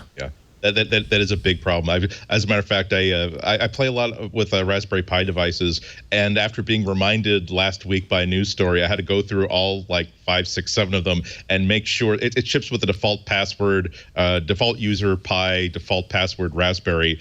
And on the ones that I actually use for stuff, I change the passwords, but sometimes I'm just playing with something. It reminded me that this thing that I don't think of as an internet-able device that has a computer and can support a botnet should probably have a change to its defaults. Well, you saw that the UK, United Kingdom, they banned cabinet officials from wearing their Apple Watches in meetings. They'd banned cell phones sometime before as potential espionage devices, but this has a microphone. This has this has. It's a compliment. They're treating it like a real computer. Yeah. Gee, how come my watch is only getting 20 minutes worth of battery life? Are you in politics or civil? Okay, I can. Why is my watch speaking Russian all of a sudden? Yeah. Please do not block microphone, please. I think that it's clear that this is a category, but the two categories, security and privacy, that Apple has a real opportunity to double down on, and public awareness is so high of this now. But there's a butter zone there, though. The thing I spend as much time in Android as I do in iOS, and I appreciate the added security on an iOS device. However, it's the Google services that are consistently giving me more valuable results and more valuable insights. Because Google's willing to gather up all your information and digest it. And I agree with you. I'm willing to do that, but I think that increasingly we're going to see consumers reluctant to do that. Well, again, it depends. Like the first time that I was showing when Google Now was first released, and the first time that friends of mine were like seeing how I swipe to the left, and here's everything I've got going on today. Here's everything I've been reading on the web that's probably interesting to me. Here are only the sports scores that I'm following. Here are only the TV shows on tonight that I would likely want to watch. And here's the calendar stuff. And it's collating all this stuff inside one place, and also making very accurate guesses as to what's going to be important to me and what would just be a nuisance. That would I think most responsible users would ask the question, how secure is this and where does this information go? And if they like the answer to what they get, which is that, yes, Google is collecting lots of data. However, because A, they do think privacy is important, and B, they're also jealous of this incredibly valuable dossier they have on you, and they're not going to let anybody else have access to it. A lot of people might decide that I would much rather have the to their perception, slightly weaker personal privacy if it leads to a much better and much more useful product. Security, however, should be a non-starter. Every company has to prove that there is no way that someone could intercept this stuff. There's no way that someone could get in on our servers and harvest our data and then use it. So long as you trust the person that you're giving the data to, you're golden. But if you don't trust the person to protect that data, you may as well just be tacking it to the wall of a subway and letting everybody take a look at it. Like, say, Yahoo. Yeah. Holy cow. Let's take a break. We haven't talked about the Dash thing. I know this is all you've been working on, Rene, for the last couple of days. It ruined your Thanksgiving. I hope you're not suffering from Dash PTSD, but we do want to talk about it and see what's going on. The latest on that. The developer story. in the App Store, I feel bad for him. Nothing's on me. Yeah. Well, right. And I've heard others say the same thing. You know, I heard Jim Dalrymple yesterday on TNT say basically the same thing. This is a challenging story, but we'll cover it in just a second. And you also, I see, sent me a link to a smoking Samsung phone caught on video. There are reasons why you might want to have security in your house. Oddly enough, caught by a Nest Cam. Yeah. Where is it playing? It's not playing. It's going to walk in stage right. Yeah. If playback doesn't begin shortly, try restarting your device. I've never seen this on YouTube. No, me either. Oh, maybe it's time for me to update my my Mac. Time to put Sierra on it. We'll be back in just a second. But first, speaking of Internet of Things, let's talk about my current favorite Internet of Thing device. And by the way, highly secure, because when the Ring Video Doorbell was designed by very smart people, they built in a capability for automatic updates. And this is, everybody agrees, the single most important feature of an Internet of Things device is the ability to update it. And in this case, the Ring Video Doorbell updates automatically whenever there's a patch needed, and they do it for you. And there's a lot to be said for that. You're going to love the Ring Video Doorbell. What is it? Well, it's a doorbell that replaces your existing doorbell in your house. It could be wired or unwired. The original Ring has a big battery, and a lithium-ion battery in it that allows you to go for a year. So you could put this on any door, your bedroom door if you want. When people push the doorbell, it rings the chime. Now, I put it on our wired door at home. So it was easy peasy, and I'm no handyman, but I just unscrewed the doorbell. It had two screws. It was kind of falling off anyway. Two wires coming out of the door jamb. The Ring kit is great. It gives you everything you need to mount the Ring in a much more, nicer manner than my original doorbell was mounted. He's even got a faceplate with terminal, screw downs and stuff like that. It comes with a level, the drill bit if you need it. I didn't need it. The appropriate screwdriver and bits. It even comes with a USB charging cable if you get the original Ring, so you can charge it once a year, and it's got the right screws and all that stuff. They really do a nice job. I didn't actually need most of that stuff. It was very easy to install. Then you pair it to your Wi-Fi, and the reason you do that is that's when the magic happens, because this Ring Video Doorbell has an HD camera in it, a microphone in it, and a speaker.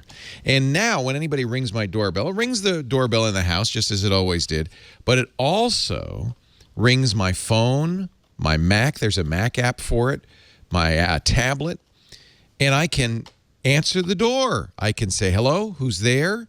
I can see them. I can talk to them. I can pretend I'm home, which is very handy for home security. Chases that burglar away for sure. It also is helpful if you're getting package delivery. You can say, yeah, I'm in the bathtub. Can you just put it on the doorstep? I'll be right there. I'll sign for it tomorrow, whatever it is. I love this. Russell, our IT guy, has a Ring Video Doorbell at his office. He's a contract IT guy, so he's always out and about. So when the UPS guy or the FedEx guy comes with a router or hardware he needs, he can see them. He can say hello to them, no matter where he is on the job, and then say, hey, here's the code to put it inside the door. And they do that. It's so great. You can also keep an eye on things out front because it's got motion detection. It's so cool. They also now have the Ring Pro, which is 1080p instead of 720p. It doesn't have the battery, because this would be good for anybody who doesn't, has a wired doorbell. And they've added additional features. They took the Ring and they turned it into a stick-up cam. Everything minus the button to go ding-dong. So it's got the camera, the speaker, the microphone. You can use it to keep an eye on other parts of your property and hear and speak to people in your backyard. Hey, kids, get out of my yard. And it's so much fun. Plus, you can get a solar panel, so you don't even need to have power for it. The solar panel will keep it charged. They put together kits, a variety of kits. They call them the Ring of Security kits. All of them include a doorbell, the solar security sign to let people know this sign is great. It lights up at night, and it gets its power from the sun. So You don't have to plug it in. It lights up at night and lets people know you're protected. The kits can include, if you want one, a stick-up cam, the solar panel, or the chime, which is a little device you plug into the wall that will ring. So if you don't hear your doorbell in the workshop or, in the kitchen or whatever, you could put a chime there and you can hear it better. This is just awesome. So take a look. Go to ring.com/MacBreak and look at all of the Ring of Security kits and pick the one you want. And we're going to get you up to $150 off them when you go to ring.com/MacBreak. Ring.com. What are you laughing at? Ring. No, I was. This is a very, very timely thing because I don't have a social anxiety disorder, but like this morning, as I was like getting my office stuff done, there was like a strange man in a van who I didn't recognize, that didn't have any like delivery logos on it coming up, and so I was able to use. I don't have the Ring. I had when I finished the review, I had to send it back. But I do have like a camera pointing at the driveway, so that do I feel like I have enough social strength to have a conversation with a total stranger about something I don't know what it's going to be about, or do I want to just keep looking at the screen to see if he goes away? I would choose the latter. That's what I would do. I just sit there and watch. Yes. Yeah. But with the Ring, you can actually, go, hey, you, get out of here. It's awesome. I love it. Ring. Not you. Yes, you. Yeah, right. Ring. If you're not carrying an edible arrangements, go away. Hey, you with the pizza? No, don't go to the neighbor. Come right here. Ring.com/MacBreak, and you get up to $150 off out of their Ring of Security kits. Now, let's talk, before we get to the picks, our last story. I saved it for last, because I know poor Rene just shakes whenever I mention it. So first of all, I'm not familiar with Dash, but developers know it, right? It's a developer tool? Yeah, it's a tool that provides offline documentation and snippet management. Okay. And it was iOS or? There's an iOS and a Mac app. It's the iOS app that got pulled from the store and the associated account suspended. Oh, that's interesting. So the Mac App Store still has Dash. I believe so, but he advised everybody when he put up his initial blog post to migrate their license to the non-App Store version as quickly as possible. Who is he? I forget, and I'm going to butcher his name if I try to pronounce it, but he's a Romanian developer. Okay. Apple has apparently not only banned the app, at least from the iOS store, but killed his account. Apple says because of review fraud. Yes. He has responded saying what? So initially, all that happened was he put up a blog post saying that Apple removed his account. He was told that it was for fraud. He never committed any fraud, and there is no appeal to this process. And that sort of got the community buzzing because, first of all, developers are already super anxious about the App Store and it being a black box. And there's no such thing as no appeal, because any company where you can email Tim and he'll respond to you on his iPad, there's multiple layers of appeal. But no official appeal process. Yeah, there's no. It's not a court. There's no process in place. Well, it's a private business. Of course not. Yes. Yeah. So at that point, there was just nobody really knew what was happening. And then Apple finally put out a statement yesterday, and we were one of the outlets that got the statement. And they said that, because people were very confused because Dash is a beloved application. They couldn't see anything that was remotely like fraud with it. But Apple said that during a course of a lengthy investigation, I believe it was at least a couple of years, they'd seen multiple instances of review fraud, both positive reviews for that developer's apps and negative reviews for competing apps, and that those apps were spread across 2 accounts involving 25 apps and close to 1,000 negative reviews. And that Apple believed the accounts were linked because they used the same credit card, they used the same bank account, they had the same devices logged in for development testing, and they used the same bundle ID for the apps. And we should point out, independently from Apple, if you go to like App Shopper or software.com, they list Dash alongside a bunch of these apps that supposedly committed the fraud under one list as coming from the same place. So there's obviously some sort of conflation between these apps. And the developer then put out another statement saying that he was absolutely not responsible for this. It was an account he started for a family member. He had no responsibility for it, that he was trying to discuss this with Apple.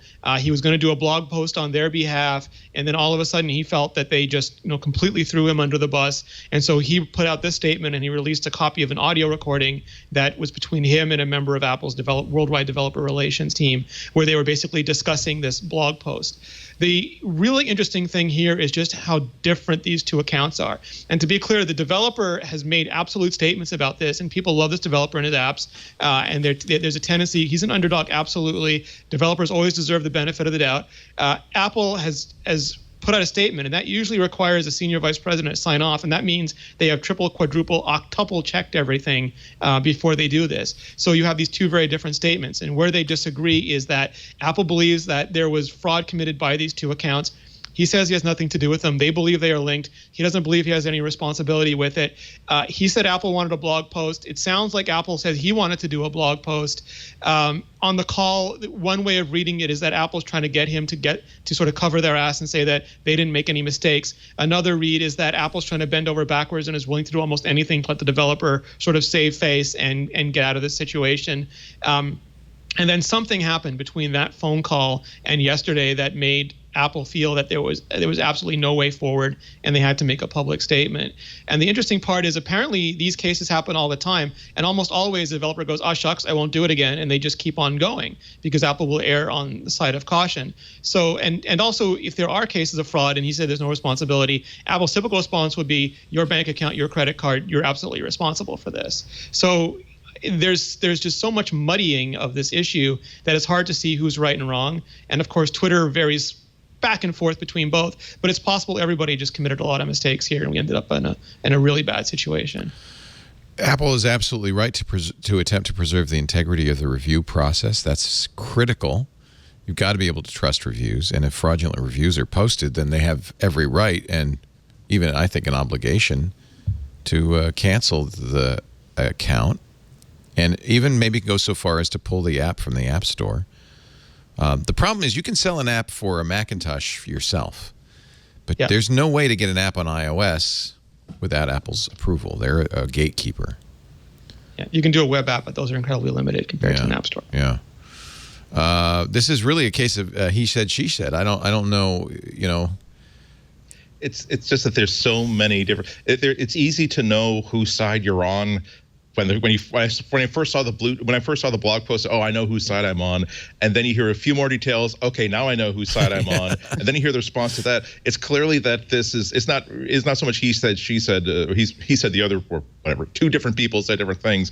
It's more like what information did one side have that the other person did not have that caused them to do something that seems rational given what they had. It seems the only things that I thought were kind of maybe not a great idea from Apple's side is to say this decision, we are announcing it and it is irrevocable. It's like, well, no, it is not irrevocable. You own the store. You can do whatever you want. You can change your mind. And so it was clear.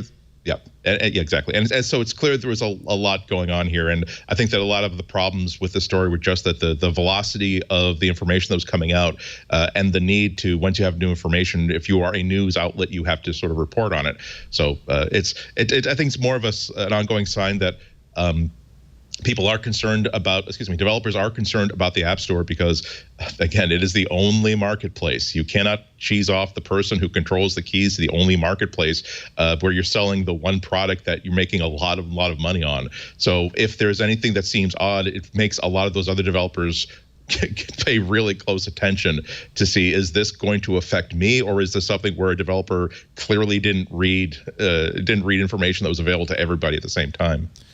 Yeah, so the reason there were 470 comments on this on Hacker News, and partly is because, of course, there are a lot of developers apparently who use Dash, so it's a popular app, but more that there has been this pent-up dissatisfaction in the developer community about Apple's high-handed running of the App Store in general. I mean, that's been an undercurrent for years, and we've even talked about it. And so I think there are a lot of people who probably jumped to the conclusion, Apple's at it again, until Apple was forced to reveal, more. And then I'm like you, Andy. I don't know who to believe. So it's interesting. There are some improvements happening. Like Phil Schiller is now uniquely in charge of the App Store, and in previous years, it would be unclear whether this was his job or Eddie's job, but it might have taken a lot longer. Like we saw an email from Phil Schiller that 9to5Mac published, and also apparently there's a VP of App Store now, which might help further lubricate these sorts of things. So structurally, it seems like this is making huge progress. iTunes fraud, though, is like beyond the App Store. That's an organization that's existed since iTunes existed, and they're apparently really good at their job, and they don't get a lot of false positives, and we don't see headlines about this almost ever, because most of the time the person, like the sort of easy answer to this is, oh, darn, my cousin was using that account. I'll make sure she knocks it off. Sorry about that. And they're like, no problem, keep going. And it all gets settled. But he was adamant that he did not do anything wrong. And at the same time, someone apparently at Apple is adamant that they didn't make any mistakes. And when you have those sorts of attitudes, I think inevitably, when everyone wants to save face, you don't save the situation. And there's no reason to ask for government to step in with regulation, or it would be nice if there were some, quasi-judicial process that Apple would offer for this kind of a situation, right? Maybe an independent a judge or adjudicator to. Is there an adjudication process? Any kind of process? There's an internal process, and it does get escalated. And the final process is a senior group of people at Apple, and that's sort of like last year when we had 2 years ago with the widget thing. That gets escalated to a group of people, and eventually, it hits Phil Schiller's desk. I have to say, it's not good for Apple, only because they have in the past appeared very kind of capricious in what they'll approve and then disapprove. And the pCalc case is the widget pCalc case is a good example. And so this just adds to that. I think Apple needs to, at this point, say, all right, we're going to have an adjudication process, and we'll have an independent adjudicator and we can present, both sides of the case can be presented, something like that. That's as much important to the integrity of the Apple's App Store process, I think, as making sure the reviews are accurate. Yes? Well, we're not talking about putting someone in jail or not getting someone not in jail. No, I'm saying that it's not as important as that, and the level of transaction, the amount of transactions that Apple has to approve and disapprove on the App Store are huge. I think that what would make me happy is to know that if someone gets hit by the ban hammer, there is a documented process for saying, no, this is wrong. I want to talk, not through a third party, not through lawyers, but basically you can't, if you ban me and I say I want to talk to you person to person, you ask me questions, I ask you questions, and we figure out what happened. As long as someone has the right to do that, so that after the robots say that this developer has screwed up, after the humans who oversee the work of the robots have said this person has screwed up, there is a way for that person to say, either A, no, I didn't screw up, you've got it wrong, or B, I didn't realize that this thing that I was doing that seemed natural was wrong. Is there a way that I can assure you that my intentions were not those of evil? Yeah, I mean, a smaller company wouldn't be a big deal, but this is the sole and only way to put an application on the most popular smartphone in the United States, maybe the world. It has to rise to a higher standard at some point than just, hey, it's a business, it's our business, we can do whatever we want. I called Google on the carpet for the same reasons. Once you become that powerful and that important, then you have to rise to a higher standard, I think. I mean, there's two ways of looking at it. Sorry, go ahead, Andy. I'll say quickly that from my point of view, the more important thing is that I know many developers for whom their livelihood is one app or two apps. It's not that they have 18 different interests and 9 different things that are each graphing against their income. It's that they have a really beloved, well-made, well-supported, well-documented product. And if someone just simply pulls the plug on that revenue stream, they suddenly have nothing. So I don't think that it's less of a case of obligations on Apple's part, as there needs to be at least an outward sign that we appreciate that it's not as though we're taking away somebody's fart app and the 18 cents every quarter that we were sending to them for the sales of that fart app. For some time, it's a productivity app that a lot of our users count on, and that it will have huge repercussions. At that level, you really do have to have a conversation in which a human talks to another human and asks questions, and it gets responses for that to happen. Yeah. Yeah, and there's just a couple of quick things. Like, one is, I spoke to a lot of people, as many people as I could, about this, and not a single person I spoke to did not sound, whether it was other developers or Apple, did not sound personally devastated. Like, this is the last thing they want to have happen. They don't want any developer to ever feel disenfranchised. And if they could, that's the part that makes it so hard, is that if you take both of them at face value, and I believe we can, nobody wanted this to happen. Everybody wanted a good resolution to this, and a lot of people are deeply hurt that there wasn't a good resolution to this. But this is also not a unique situation. I mean, there have been accounts of things happening at the Google Google Play Store. Celebrities and models have had their Instagram accounts deleted. Facebook has removed things. This is a problem with the digital age now, where we have this virtual real estate and absolutely no real control over the platforms that we're using for all our businesses. And they are, in some cases, up to not just the whim of the platform, but the whim of the people, and sometimes people with really special egos involved in key parts of those platforms, and who can make a spot decision and decide they not like you, or decide something is wrong when 3 other people in their branch would not decide it's wrong, and there goes your account or there goes your app. And I think that's a larger problem that we have to solve as we become an increasingly digital economy. All right. Well, I'm sure, I don't think we've heard the end of this one, but I don't know if there ever will be a resolution to it, but we'll keep you posted. Now, ladies and gentlemen, it is the time at the end of the show where we pick our favorite things, and let's start with Andy Ihnatko's pick of the week. I'm wearing the pick of the week. It's the Epic 2 Bluetooth earphones by JLab Audio. Since I'm reviewing the iPhone 7, I decided to spend a month not ever using plug-in headphones of any kind. Wow! And so I've had these for. So I decided to buy my first pair of Bluetooth headphones in about 1.5 years, 2 years, so that I see what I've been missing by using the wired stuff. And I picked these because it has the features that I want. They're technically workout. They're sport earbuds. So I promise you that I don't wear them while playing volleyball in a bikini or why the hell not? That's what I want to know. Well, because I'll send you privately a picture of myself wearing spandex, and that'll answer everything. But what I did want is I wanted something that would replicate the way that I personally use earbuds. I don't have the big Bluetooth, the big cans that you wear on the subway that has the shell over your ears. These are things that I roll up and I stick in my pocket or stick in a little pouch that I will have with me, and I just listen to them like when I'm traveling and when I'm on the buses and trains and stuff like that. So it's small and it's compact. Actually, I should take them off at this point. So if you want to say nasty things to me, by all means, because I will not be able to hear you because I'm using this for show audio. So it's really, really tiny. It's really, really compact. It has I have a big head, so it has a feature that I really, really need, which is the ability to. It has a long cord that connects the two items of them, and you can adjust them so that when you they'll stay put. But traditionally, when I have the kinds that are kind of molded in, I can't lean forward without pulling the earbuds out of my thing. It has integrated, of course, volume and pause, so that you can do hey Shlomo and whatever Google is doing with that stuff too. It has the other feature that really attracted me to it was the fact that it has a 12-hour battery life, which is as long as I can really. That's about as long as it gets. The bummer that I had with previous Bluetooth headphones is that when I want to use, I can't be diligent about plugging them in every single night. I have to have some break away from the charging cable, and I find that I almost never am caught. I've never been caught unawares because it's when you plug them in and turn them on, it will announce what the battery level is, and of course it's Bluetooth 4, so you can see right in the menu bar of your mobile or your desktop device what the battery level is. Charges up really, really quickly. It comes with 8 different styles and sizes of the silicone earbuds, so you're going to have an awful fit for the first day or two, but that's your excuse for rotating through these different sets before you find the kind that you really, really like. I find they're quite comfortable. I find that they're very, very wearable. The only thing that I can really complain about them is that I'm using. I'm sorry for that. I won't hold this close to the camera, so you can't really see all the earwax and stuff. I have to use this kind because the other kinds are a little bit more comfortable. The flanged kind, but they're only suitable for like pop music.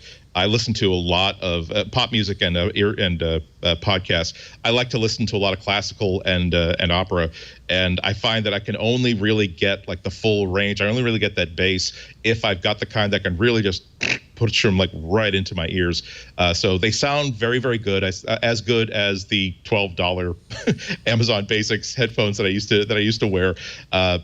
But I think that my personal limit with these is about 2 hours. I haven't looked into having custom molds made, or I've been thinking about taking some of the better silicone plugs from other headphones I used to use, wired headphones, to see if I can adapt them. But they're perfectly comfortable for a couple hours if I want to wear them longer. They're easy to carry around. But the other thing that was important to me is that they do come with a case.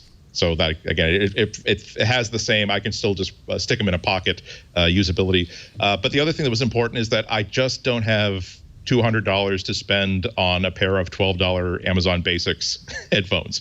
And these are $99 and 99 cents. Let's round it up to $100. And so that's, to me, that's for as both a consumer, that's as much money as I want to spend for a device that I know is not as simple as copper wiring that goes to little sound inducers in molded plastic. But I still don't want to spend $200 for the noise cancellation. I don't want to spend $200 for not having a wire that goes between one ear and the other. But so after 2 weeks of wearing them, I've actually done a couple other shows on Twit with these on. I'm willing to say I'm willing to recommend them. These are really good $99 headphones. I haven't before I write about Bluetooth headphones in general. I do want to buy a pair of really crappy, like $23 no-name Amazon. I don't mean Amazon brand. I mean that a name brand you've never heard before that gets delivered from Hong Kong to see what the difference is. The only I will. Oh, by the way, I should point something out. I did hesitate a little bit before buying them because it's one of those famous Amazon product reviews where it gets 3 stars, 3.5 stars, and it's because everybody who uses them is either giving it a 5-star review or a 1-star review. And most of the 1-star reviews are because they broke. They say, oh, they only last about 3 weeks, and then they broke, or they keep cutting out on the audio. There are 2 things to say about that, just to factor in if you're about to order them on Amazon, and that gives you pause. These are IPX5 rated, which means that they are waterproof, or they're waterproof up to actual like gentle water jets. So they should be okay in the rain. They should be okay in sweat. However, there is, like, of course, a charging port, a micro USB charging port here. And if you don't click that all the way in, it is no longer waterproof. So I think that the people who've had them die are people who didn't have that seated properly, and then they sweated into them, or it got rained on. I should also point out that, again, I'm not wearing these as exercise headphones. I'm wearing these as just regular earphones. So I haven't had any problems with that. The second problem is things cutting out. I have had that was kind of an interesting experience. I carry my phone in my pocket, my either chest pocket or a pants pocket, and of course it has to pass through the signal has to pass through a lot of meat to get through to these things. On my Nexus 5X phone, which is a mid-quality phone, maybe every 2 or 3 minutes there'll be like a little click of it disconnected for a little bit, but I found it again. So I can't say there's no signal problems, but that's only when I'm outside and walking. When I'm actually just using it around the house, or whether I'm again on the train or the subway, I'm not having a problem. I find that using it with the iPhone 7, however, I'm having no problems whatsoever. So I think that disconnects can be largely a problem of you will find out exactly how good the Bluetooth radios on your device are, because with my iPad, with this, I'm not having a problem. And the last thing to say about it is that you can connect it to, I think, I'm looking at the table here, it's not on the table, I think up to you can pair it with multiple devices at the same time.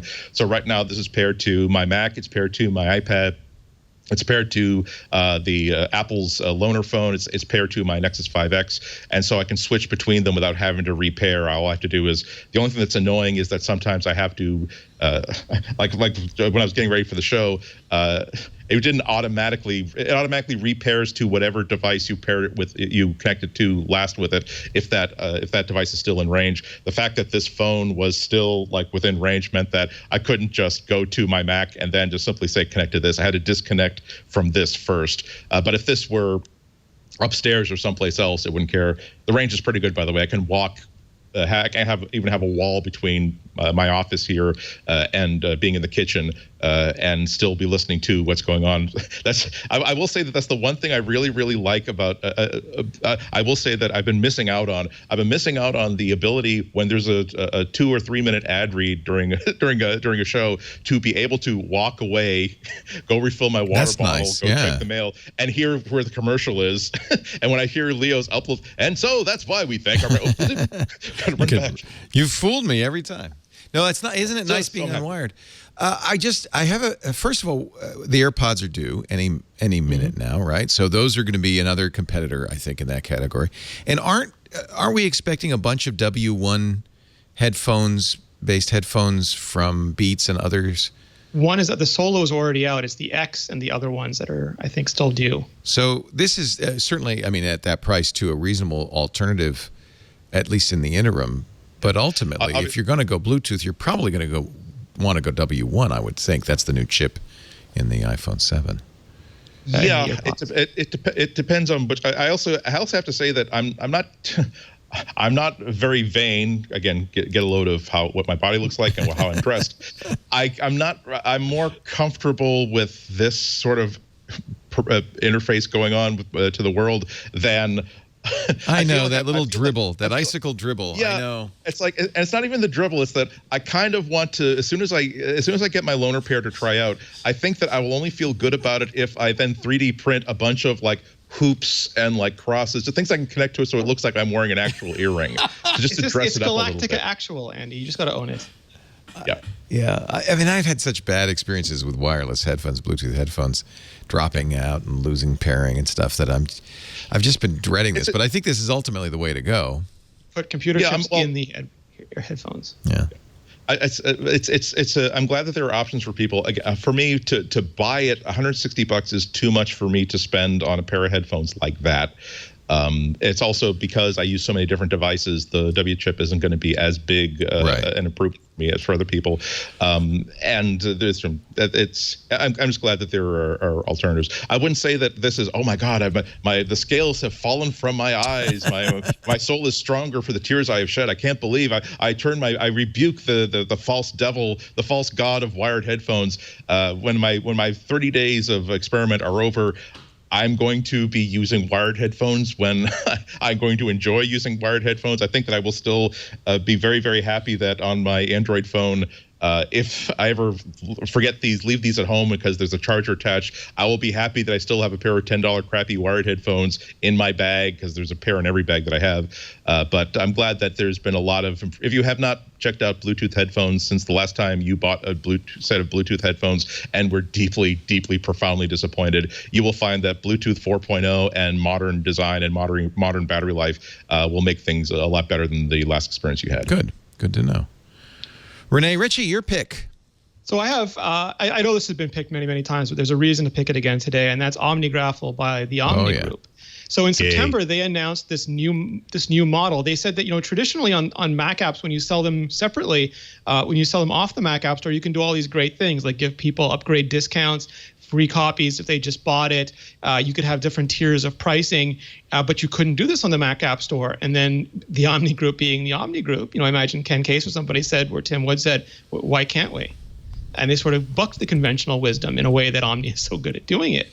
And they did it. So now I believe it's rolling out today, OmniGraffle 7. I couldn't get the link working in my App Store. It might be on the US App Store already. OmniGraffle 7, when you open it, it gives you this dialog box, and you can choose to dismiss it, and then you can read it in read-only mode and have an OmniGraffle reader if all you want to do is use OmniGraffle to distribute documents in your company. But you can choose to do an upgrade purchase. You can choose to unlock it if you just bought the previous version.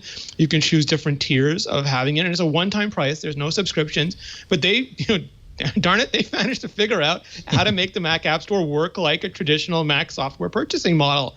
And I think it's terrific. I mean, the Mac App Store obviously has a cavalcade of issues that we could spend 3 more shows talking about, but this has been one of the long-standing ones. There was a lack of flexibility for developers.